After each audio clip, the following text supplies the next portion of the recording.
केने गले अपना पापा, केने गले अपना पापा, चिन्हस दामाद हो।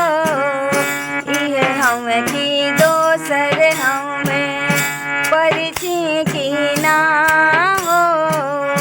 इहे हमें की दोसर हमें परिचय की ना हो।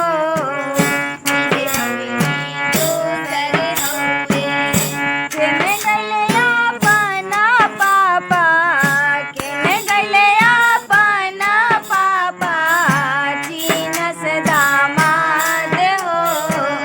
इहे हमें की दोसर हमें परिचय की ना हो। इहे हमें की दोसर हमें परिचय की ना हो। इहे हमें की दोसर हमें